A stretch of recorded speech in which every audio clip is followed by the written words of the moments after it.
Agnei olhou para a mão, ao redor da qual a chama se agitava, e disse a Nosdak que pretendia eliminar totalmente essa nojenta fraqueza.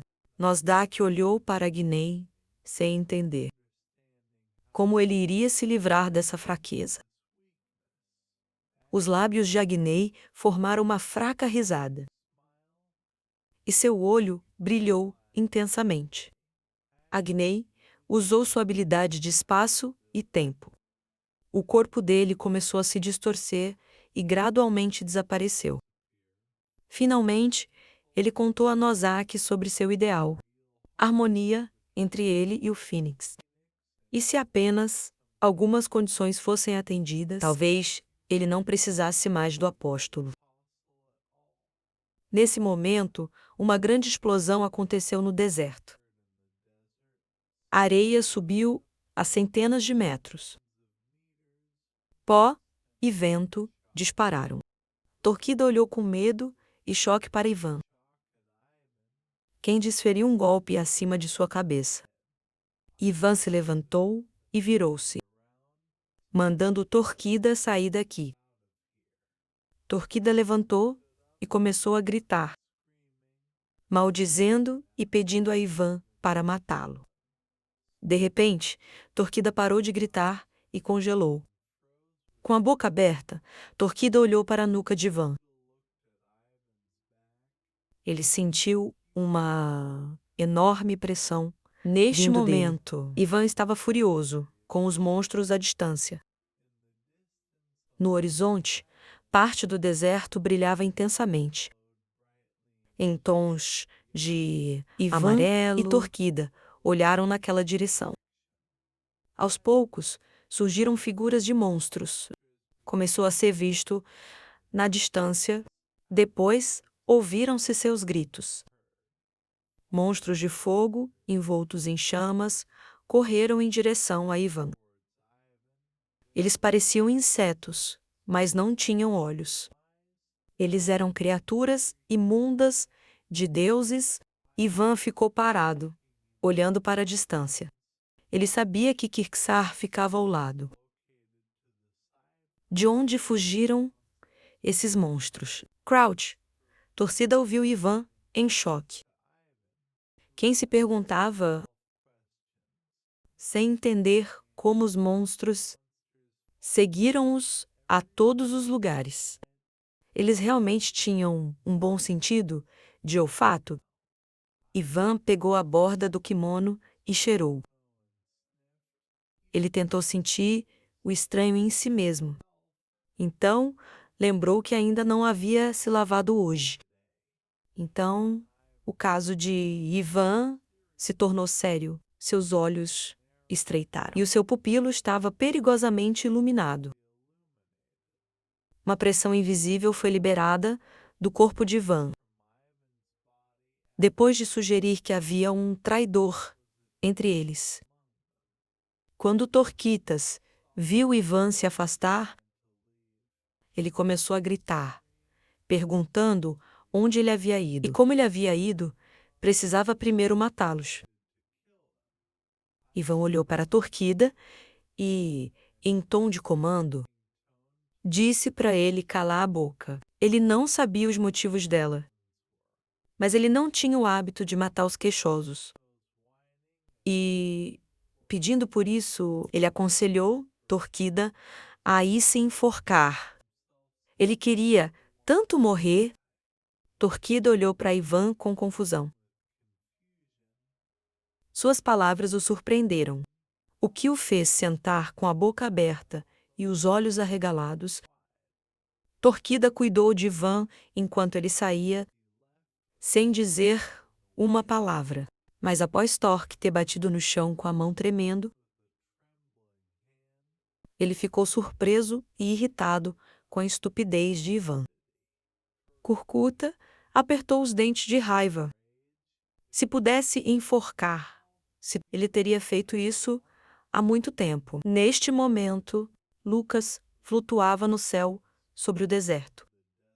Olhando para o sol nascente, Lucas olhou para a cidade próxima. Os raios do sol estavam lentamente começando a iluminar a cidade. Frei olhou fixamente para a cidade. Sua cabeleira é azul ao vento. Lucas pousou ao lado de Snow Nora. Isabela e Banian o aguardavam. Ele relatou a integridade da cidade a Araneia. Snow colocou as mãos no estômago e, olhando para Frei, perguntou onde Shu havia ido. Frei também cruzou os braços e disse irritado. Shu precisava se acostumar com um novo corpo. Então, ele foi treinar Shuei. Então, disse que se juntaria depois de se acostumar. Em certa medida, o grupo de 5 virou o olhar para as nuvens de poeira no horizonte. Isabela olhou para Nora, depois que ela relatou o poder divino espalhado aqui. Nora não acreditava. Apesar de ter visto com os próprios olhos, era difícil para ela perceber. Chegou a hora em que os semideuses agiram. Então, abertamente você diz. Bela. Quem olhava para Nora perguntou o motivo de irem para Rhanei. Nora olhou para a distância. Explicação a Isabela. Havia membros do Paragon em Araneia. E isso certamente poderia explicar a situação atual. Para eles, Frei, ao ouvir Nora, ele assentiu. De acordo com ela, o grupo de Frei se dirigiu à cidade. Decidiram acelerar antes que Silk se rendisse totalmente. O governante da cidade bateu na mesa. Curse tudo. Um homem de cerca de 40 anos, com roupas de sultão, e fez na cabeça, olhou os relatórios sobre a mesa. Ele estava irritado porque, das 17 cidades, 7 foram atacados e derrotados. E 4 cidades renderam-se totalmente. Neste ritmo, a Silquid cairia com certeza. O sultão pensou em seu tormento.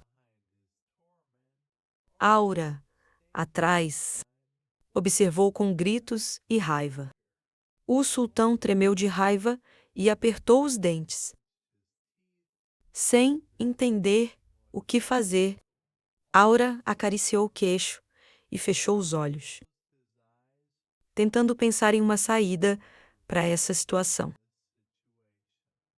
De repente, um soldado entrou na tenda e informou a ela sobre os convidados chegados.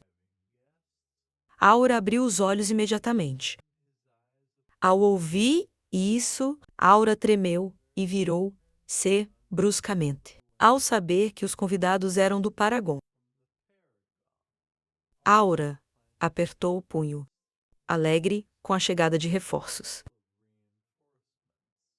Aura e o soldado saíram da tenda. Depois disso, Aura ordenou ser escoltado até os convidados. Aura ficou atordoada ao ver o grupo chegando para ajudar. A boca e os olhos dele abriram-se amplamente. Snow Benyan, Isabela Frei e Nora ficaram em frente a Ara. Nora, no meio do grupo. Ao cumprimentar Ara, Ora se aproximou de Nora, com gestos ativos, com a mão, e perguntou sobre o bem-estar dela. Aura ergueu-se. Ele levantou a cabeça e olhou para o grupo. Snow, Benyan e Isabela enfrentaram-se em fila e olharam de volta para Ara. Aura imediatamente inclinou-se em silêncio. E tristeza e perda de esperança. Frei estremeceu ao ver o comportamento dele. Tudo foi por fato de Urá não ter visto Cairo ou Diablo no grupo. Depois disso, ele não encontrou mais esperança de vitória. Nora, olhando para Ará, eles disseram que vieram avaliar a situação de Silka. Aura compreendeu o propósito da chegada. e assentiu para Nora, compreendendo. Aura se virou e foi embora, convidando o grupo a ver tudo pessoalmente, para avaliar a situação. Frey estreitou os olhos, sentindo um mau pressentimento. A cidade foi destruída e se transformou em ruínas. Chamas ainda queimam em algum lugar. Fumaça e poeira subiam ao céu noturno. Os médicos gritavam uns para os outros, indagando sobre o andamento das ervas medicinais. Um dos médicos segurou o soldado ferido pela mão, enquanto tentava cobrir a ferida com a mão. Atrás, doutores carregaram o soldado morto em uma maca. Um soldado sentou-se sobre o ferido, pedindo-lhe um pouco de paciência. Médicos e soldados correram pelo campo de batalha. Doutores gritavam pela falta de leitos, enquanto os soldados levantavam os feridos e levaram-os aos médicos. Enquanto Arrow conduzia o grupo de freis ao campo de batalha, Bainian olhando ao redor. Ela ficou horrorizada e chamou este lugar de inferno. Ela não acreditava que algo assim pudesse acontecer. Aconteceu em apenas um dia. Aura e Frey olharam para os feridos. Aura respondeu a Bainian, ao dizer que isso foi apenas uma pequena parte do horror. Frey olhou para o soldado deitado. O braço dele estava ferido e os médicos tentavam ajudá-lo, enquanto ele gritava de dor. Frey se endireitou e falou com Ora, dizendo que as pessoas não foram mortas por semideuses. Aura olhou para Frey e perguntou como ele sabia disso. Frey olhou para o chão e disse que todos ainda estavam vivos. Laura se levantou e permitiu que Frey passasse. Ele não esperava essa resposta dele. Ura observou o acampamento médico temporário. Médicos se movimentavam, carregando pacientes em macas. Aura lembrou-se do horror da batalha. Uma horda de monstros liderada por um único demigode. Aura sentou-se em uma caixa, dizendo ao grupo de frase que estava ao lado dele sobre o demigode do fogo. Aura fechou os olhos e massageou a cabeça, dizendo que, embora ele também enfrentou vários demigodos, este era em um nível completamente diferente. Frey, ao lado de Urca, o fez olhar para si mesmo e gritar. Tudo aconteceu após Frey chamar o demigode. Em meio a um apocalipse, Frey observou as chamas à distância. Uma sombra caiu em seu rosto enquanto pensava em Ag. Frey franziu o rosto. O olho estreitou-se. Ele lembrou das palavras de Rick. Quem disse que levaria 1 ano? Eles foram restaurados, o que fez Frey se perguntar: o que o senhor fez por um despertar tão curto? Frey olhou para Ara, que abaixou a cabeça. Ara contou sobre as 7 cidades destruídas de Silk. 4 cidades simplesmente se renderam. No final, apenas 6 cidades continuaram a lutar, incluindo essa Arneaura. Contou sobre Salmão ao líder dessas terras, dizendo que até ele estava pensando em se render. Frey olhou para Ara sem expressar emoção no rosto. Nesse momento, Ara começou a gritar, lamentando não terem sequer um grande guerreiro. Frey olhou para Ara. Quem estava sentado perguntou sobre o grande guerreiro. Ara disse que em Silkid a única pessoa mais forte era chamada de grande guerreiro. E mesmo agora, a origem do grande guerreiro deles não é silenciada. Ele era um excelente comandante e criou, instantaneamente, a melhor resistência. Exército de Silsete. Frei ficou um pouco interessado no grande guerreiro. Ao olhar para Ara, ele o chamou de grande homem. Pupila contraída? Ao saber que o grande guerreiro se chamava Ivan. Ao ouvir isso, Frei virou-se imediatamente e olhou para Nora, com um sorriso nervoso no rosto. Os lábios de Nora se curvaram em um sorriso. Ela estava satisfeita com o aluno. Então, de repente, Nora ficou irritada. Uma aura selvagem explodiu de seu corpo. E ela disse, sorrindo, que Ivan ainda fazia muito barulho. Uma gota de suor deslizou pelo rosto de Frei. Ele olhou para Nora com medo. Apesar da sua risada não deixar o rosto, de repente, a campainha começou a tocar e foi dada a ordem de evacuação. Orá levantou-se de repente e, enquanto passava, soldados sobre o que estava acontecendo. Um deles se virou e relatou o ataque. Além do horizonte, já se via a aproximação. Figuras dos monstros demigod.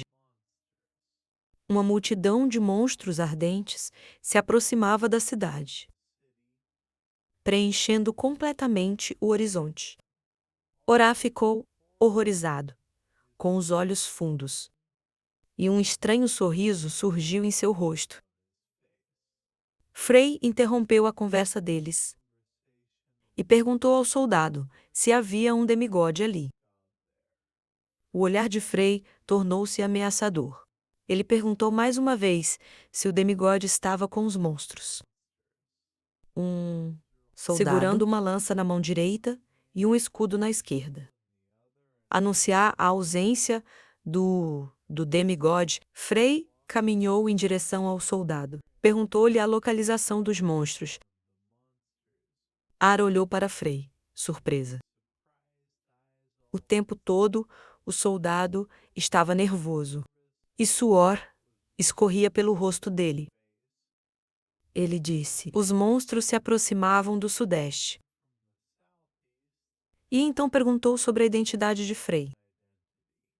O grupo de Frei se reuniu e se autodenominaram reforços às paredes destruídas da cidade. Já começaram a ser iluminados pela luz, emanando das chamas dos monstros. Frei estava no terraço de observação. Sua capa e capa balançavam no forte vento. Frei olhou para os insetos como monstros. Involucrado em chamas, ele até riu um pouco, chamando Agni de mimada por enviar tantos monstros para uma cidade tão pequena. Orá se aproximou de Frei pelas costas e perguntou-lhe. Em surpresa, perguntou se ele estava falando sério, se ele realmente iria deter este enorme exército. Sozinho, Frei enfrentou Urra com as costas voltadas, seu cabelo e capa balançando no vento. Ele apertou, lembrou-se de como Orá fez uma cara de desapontamento ao vê-los pela primeira vez. Ele também disse tudo isso para Araha. Ará recuou com as palavras e ergueu a mão. A boca dele abrindo-se enquanto tentava pensar em outra razão. Depois que Frei sugeriu, porque não era Cairo ou Diablo. Frei olhando para os monstros que se aproximavam. Por causa disso, surgiram enormes nuvens de poeira. Mandou a Uru se alegrar, porque ele não é um subordinado deles. Aura ergueu as mãos, horrorizado. Começou a gritar, dizendo que não era hora de blefar, porque havia mais inimigos do que milhares. Mesmo ele não era fácil de resistir. Mais de 100, e ele estava sozinho. Frei olhou para Ara com um sorriso irônico. Tendo em conta a sua dependência de Cairo e Diablo, ele sabia muito pouco sobre magos. Os monstros já se aproximavam e quase alcançaram as muralhas destruídas da cidade. Mas, para o mago, o número de inimigos não importava, porque bastava apenas atraí-los para o local desejado. Mana Azul começou a girar em torno do pé de Frei. No segundo seguinte, uma enorme quantidade de mana surgiu, imediatamente liberada do corpo de Frei. Ele ergueu as mãos, cobrindo o rosto do fluxo de frases de mana. O corpo dele tremeu de medo. Ele não conseguia acreditar que este na verdade, pertence a uma pessoa. Frei, cercado por rios de mana, desceu e começou a descer. Do terraço de observação, Bainian ficou um pouco confuso, enquanto o resto do grupo de meninas observava Frei ações sem emoção. Os olhos abertos de Aurora refletiam a figura de Frei. Imerso em correntes de mana, o cabelo de Frei flutuava devido à assustadora quantidade de mana em torno de Frei. Mas para um mago que alcançou 9 estrelas, isto era natural. Os olhos de Frei, enchendo-se de raiva, começaram a brilhar. Um fluxo de mana jorrou por eles. Para ele, as coordenadas deixaram de ter sentido, porque todo o espaço conhecido por ele estava em sua área. Os monstros, em chamas, não sentiram a ameaça e prosseguiram com a invasão. Onda de mana azul se formou debaixo de Frei. Flotando no ar, Frei cruzou os braços. Depois disso, toda a mana da área começou a fluir em direção a ele. Os monstros não perceberam a ameaça. Continuaram se aproximando, e os dedos de Frei tocaram.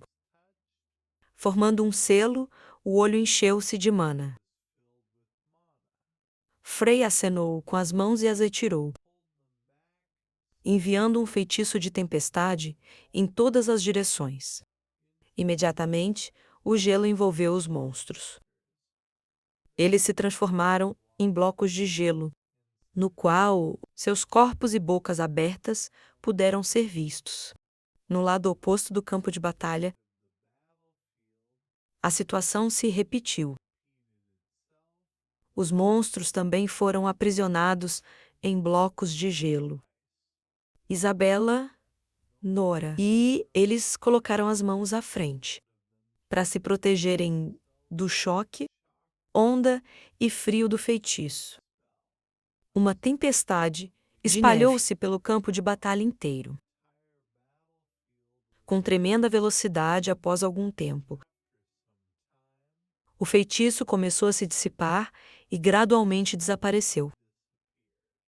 Depois da tempestade de neve, só restaram pedaços de gelo.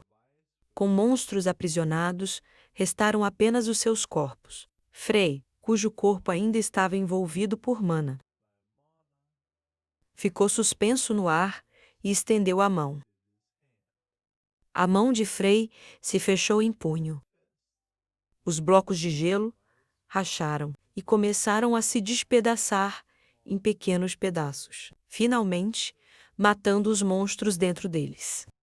Nos pedaços voadores de gelo, podia-se ver diversas partes dos corpos dos monstros, da mandíbula até a cabeça completa. Mana de vapor, pó e detritos começaram a subir no ar. Isabela observou calmamente as consequências do feitiço de frase devido ao frio anormal que cobriu todo o deserto. As nuvens de poeira e vapor subiram. Aura ficou parado, boca aberta, chocada. Ele não acreditava no que via. Em um instante, Frey realmente destruiu milhares de monstros. Isso horrorizou Urá, mas Neve e Nora, que estavam próximas, sentiram-se determinados após o que viram. E então havia-o simplesmente surpreso Banyan, a boca dela aberta, chocada e surpresa. Se alguém visse as consequências do uso de feitiço, de frase, ele pode notar um grande fluxo de gelo, maior do que a própria cidade. Certamente, no futuro. O que aconteceu aqui? Elas serão conhecidas como a Flor de Neve de Silkate. Vai se tornar um sinal de fumaça. Falando sobre o nome de no Frey, território de Silkate. Depois de um tempo, Frey estava na mesa, jantando. Em ambas as mãos, ele segurava garfos com salsichas e carne, empurrando tudo ativamente para a boca. É por isso que o seu rosto se alargou. Ele se tornou como um hamster. Neste momento, as meninas elogiaram suas ações. Frey estava sentado à mesa com Bane e Isabela. Nora Snow ficou ao lado, com os olhos fechados. E com as mãos cruzadas, ela disse a Frey que Agnes certamente descubra sobre o alvoroço que causou. Snow se aproximou da mesa e bateu com as mãos nela, causando todos os alimentos e pratos a serem arremessados. Mas Frey conseguiu pegar o prato de carne. E então olhou para a Neve, que gritava. E ao mesmo tempo perguntando se ele estava atraindo intencionalmente a atenção de Agnes, e se ele mesmo tinha um plano. Frey, com o rosto um pouco irritado, levantou um pedaço de carne até a boca. Lembrou Snow, como ela mesma disse, a agonia nunca abandona Talhaden. Nora observou Fraga. Calmamente, ele disse que já estavam mais fracos. E eles não podiam simplesmente invadir sua cidade. Sem plano, Frey apontou para Isabela com uma mão, dizendo que iria limpar todo o território de Silside com Isabel, apesar de só ocupar o lugar de um porteiro. As palavras dele ofenderam Isabela. Snow olhou para Frey, que se levantou, e disse que iria lutar não só contra monstros, mas também semideuses, porque ele não pretendia evitar o campo de batalha. Neve, olhando para Frey, percebeu que ele era sério em forçar Agnes a agir. Mas, inesperadamente, Frey se levantou e disse que se lutarmos, será agora Bunny ou Nora. Snow olhou para Frey. Ele propôs se encontrar com o chefe de Silkate e sugeriu atacar Agnes. Então, seria melhor reencontrar Ivan, porque este cara parecia bastante autoritário aqui. Nora fechou os olhos e sorriu ao ouvir as palavras de frase. Nora olhou para Frey, prometendo uma união com Ivan. Frey sorriu nervosamente, após Nora dizer isso. Ela não poderia prometer que ele sobreviveria até encontrar o líder local. Frey olhou nervosamente para Nora e pediu que ela pensasse em não acabar com a vida de Ivan. Snow ergueu a mão, pensativa. Ela logo protestou contra a proposta de Frey, dizendo que enfrentar muitos monstros sem se tornaria uma guerra de desgaste em escala incrível. Para eles, Frey apontou para uma das garotas e a chamou de maga. Nora e, ao mesmo tempo, eles viraram as cabeças para olhar para Banyan. E Frey permaneceu em pé, com o dedo estendido. Bai Nian, que carregava os pratos, notou que todos olhavam para ela. Bai Nian ergueu as mãos à frente do rosto. Fez com que todos os pratos em suas mãos caíssem e se quebrassem. Bai Nian gritou, perguntando como poderia preencher o lugar de Frei. Frei olhou para Banyu e falou com ela. Os lábios pequenos de Bai Nian se abriram quando Frei disse que precisava conversar com ela sozinho. Fumaça e poeira ainda giravam ao redor das ruínas da cidade. Frei estava no terraço de observação, contraindo seus bordos, seu cabelo flutuando no vento. Bai Nian segurou seu cabelo com um sorriso e disse que era um deserto. Havia um vento frio à noite. Vanion caminhou até a borda da área e olhou para o gelo deixado pelo feitiço de frase. Vanion ficou impressionado com o tamanho do gelo no deserto à frente da cidade. Bai Nian ficou surpreso. Ao aprender, Frei havia se tornado realmente um mago das 9 estrelas. Bai Nian olhou para Frei na borda da plataforma. Ela abraçou a si mesma com o braço, dizendo que Frei sempre fez isso. Tempo após tempo, ele transformava sonhos em realidade, como nuvens inalcançáveis. Bai Nian olhando para Frei, cuja cabeleira foi levantada por uma brisa. Chamou-o de pessoa mais provável. Bai Nian ainda se abraçando com um braço. Disse que não estava no nível de um Trumans. O mestre do Círculo Vanya, com seus olhos esmeralda, observou Frei. Ela invitei Frei a assumir o lugar do mestre do Círculo, mas Frei interrompeu suas palavras. Vanya abaixou a mão. Quando Frei começou a falar sobre seu amigo, quem havia acordado recentemente de um sono prolongado, Frei abriu os lábios, elogiando incessantemente seu amigo, chamando-o de homem. Isso foi mais incrível do que um cara como ele. Porque ele era correto, inabalável e sábio.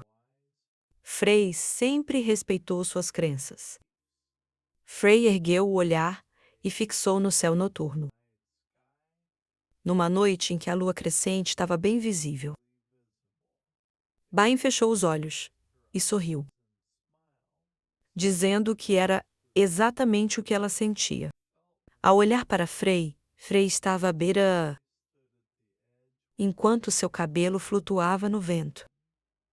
Bai Nian, atrás dela, expressou o desejo de conhecer o amigo de Frei. Vanian surpreendeu-se, com a boca e os olhos abertos. Quando Frei contou que seu amigo tinha uma sorte inusitada, ela ficou surpresa. Sorte ruim com alunos. Uma coisa estranha, pois ele era muito mais inteligente que ele. E sua maneira de ensinar era excepcional. Cabelo de Frei flutuava no ar, enquanto, como ele contava ao amigo sobre os círculos, e como ele estava muito interessado neles, Benion abria cada vez mais a boca enquanto falava. Frei disse que eles não podiam acreditar. Agora, 4.000 anos depois, havia pessoas que haviam assumido o controle de suas lutando contra os demagogos. Os olhos da Baniana se alargaram. Quando Frei perguntou se havia algo, isso poderia deixá-los ainda mais satisfeitos e felizes. Frei admirou a paisagem enquanto estava na beira da plataforma. Ele continuou falando. Frei lembrou como seu amigo se tornou interessado em colo de palha. Então, Frei não conseguiu responder. Porque, se ele descobrisse o quão podres são os pescoços de palha agora, ele certamente ficaria desapontado. Vanian preocupado com suas palavras. Ela estendeu a mão e perguntou sobre o que ele estava falando. Os pupilos de Vanian alargaram-se. Depois que Frei mencionou o nome do amigo, Vanian se aproximou do Frei ereto e decidiu perguntar sobre sua identidade. Frei olhou para longe, dizendo que Shuei ainda não teve sorte com seus alunos. Vanian começou a tremer quando Frei perguntou o que ele sentia ao pisar pela primeira vez no chão do círculo de Troman. Frei, em pé diante de sua estátua no círculo Troman. Esta era a sorte dele. Isso é o que Shuei não tinha. Vanian levantou as mãos para cobrir a boca. Lágrimas surgiram em seus olhos, devido ao fato de Freia ter dito isso, apesar de muito tempo ter passado, até 4.000 anos. Isual foi seguido e fez o que queria. Apesar disso, ele deveria admitir ainda mais claramente. Danin chorava abertamente, mas tentava conter os soluços, cobrindo a boca com a mão. Lucas se orgulhava de terem adotado seu nome. E desde o início, ele queria dizer essas palavras a Banhem. Lucas virou, e nesse instante, ao agradecer a Banhem, foi como se sua verdadeira forma tivesse voltado. Danie não conseguiu conter as lágrimas. Lágrimas rolando pelo rosto. Danie se agarrou a Lucas, suas lágrimas sem parar. Lucas abraçou e acariciou a Banhem, que rugia. Lucas fechou os olhos, sorrindo. Começou a tranquilizar Manion, elogiando-a pela sua resistência. E por ter suportado tudo isso, na noite, no deck de observação, a figura de Lucas e Banion estava em um abraço. Banion chorava e Lucas tentava acalmá-la, dizendo que estava sinceramente orgulhoso dela. Ao lado de Isabel, Banion pensou que Lucas, quem havia retornado a todos, começou a chamá-lo de mestre novamente e tratá-la com respeito, risando um pouco, olhando para a nuca de Lucas. Vanion pensou que sabia o segredo dele. E ela tinha certeza de que ele queria proteger sua nobreza. Ela é mestre do Círculo Truman. Banion, pensativo, continuou a olhar para Lucas. Lucas abraçando Baião. Ele agradeceu por todo o trabalho dela e também notou que se orgulhava dela, fechando os olhos e segurando a capa. Banion pensou. As palavras de Lucas valiam a pena dar a vida por elas. Um homem muito animado e feliz. Relatou que a magia de Frei era incrível. Lucas, virando-se para Ara, perguntou em sussurro se ele conhecia o homem que admirava sua magia, a qual ela respondeu: aquele era o dono da terra. Sarmão pegou Lucas pelas mãos. Sarmão disse que ao ver o que fez, ele acalmou imediatamente e tinha certeza de que não seriam escravizados. Lucas ficou um pouco surpreso com as ações de Sarmão. Concordou com ele na tenda, segurados com cordas e nós decorativos. 2 lâmpadas estavam na esquina, emitindo uma luz suave. Sentado com todos à mesa oval, Lucas anunciou que seriam divididos em 2 equipes e se preparariam para caçar os apocalipses juntos, com o grande chefe olhando para Erk e Sarmã sentados em frente a ele. Lucas disse que durante esse tempo, ele iria limpar o local.